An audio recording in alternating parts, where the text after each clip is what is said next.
দীর্ঘ এক যুগ পর বাংলাদেশের ক্রিকেট অবসান হলো নাজমুল হাসান পাপন অধ্যায়ের। বিসিবির সভাপতি হিসেবে ১২ বছর দায়িত্ব পালন করার পর বুধবার পদত্যাগ করলেন নাজমুল হাসান।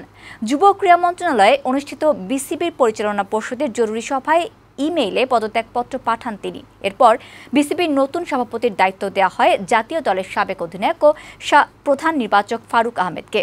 এর আগে বিসিবির পরিচালক পদ থেকে জালাল ইউনুসের পদত্যাগ ও আহমেদ সাজ্জাদুল আলম ববিকে অব্যাহতি দেওয়ার পর নতুন পরিচালক হন ফারুক আহমেদ ও নাজমুল আবেদিন ফাহিম। এস.এম. সুমনের প্রতিবেদন। বৈষম্য বিরোধী ছাত্র আন্দোলনের মুখে আওয়ামী লীগ সরকারের পতনের পর গত ৫ই আগস্ট থেকে আত্মগোপনে ছিলেন বিসিবি সভাপতি নাজমুল হাসান পাপন। ২০১২ সাল থেকে তিনি বিসিবির সভাপতির দায়িত্ব পালন করে আসছিলেন। অন্তর্বর্তীকালীন সরকার গঠন হলেও নাজমুল হাসান পাপনের কোনো খোঁজ পাওয়া যাচ্ছিল না। তবে ক্রীড়াঙ্গনে গুঞ্জন ছিল বিগত সরকারের যুব ও ক্রীড়ামন্ত্রী এবং বিসিবি সভাপতি নাজমুল হাসান পদত্যাগ করবেন। অবশেষে বুধবার ইমেইলের মাধ্যমে বিসিবিতে পদত্যাগপত্র পাঠালেন তিনি। এর মধ্য দিয়ে বিসিবিতে নাজমুল হাসান পাপনের রাজত্বের অবসান হলো। বুধবার সকালে সচিবালয়ে যুব ও ক্রীড়া মন্ত্রণালয়ে বিসিবির পরিচালনা পর্ষদের জরুরি সভা অনুষ্ঠিত হয়।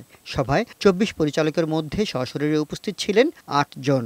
বিসিবির সাবেক পরিচালক জালাল ইউনুসের শূন্য পদে ফারুক আহমেদ পরিচালক হিসেবে নির্বাচিত হন। এরপর পরিচালনা পর্ষদের ভোটে বিসিবির নতুন সভাপতি হয়েছেন জাতীয় ক্রিকেট দলের সাবেক অধিনায়ক ও প্রধান নির্বাচক ফারুক আহমেদ। লক্ষ্য তো অনেক বড়। বাংলাদেশ প্রধান লক্ষ্য দেশের সম্মান বৃদ্ধি, উজ্জ্বল করা, দেশের মুখ প্লাস দ্য টিমকে একটা জায়গায় দেখতে চাই। এদিকে ক্রীড়া পরিষদ থেকে মনোনয়ন পাওয়া বিসিবির আরেক পরিচালক আহমেদ সাজ্জাদুল আলম ববিকে সরিয়ে দেওয়া হয়। তার জায়গায় পরিচালকের দায়িত্ব পেয়েছেন সাবেক কোচ নাজমুল আবেদিন ফাহিম। তবে এখনও আত্মগোপনে থাকায় বেশ কিছু পরিচালক তাদের পদত্যাগপত্র জমা দেয়নি বিসিবির কাছে।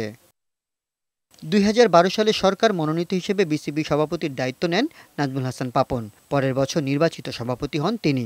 সেই থেকে টানা ৩ মেয়াদে ১২ বছরেরও বেশি সময় ধরে বিসিবির নির্বাচিত সভাপতি ছিলেন নাজমুল হাসান পাপন।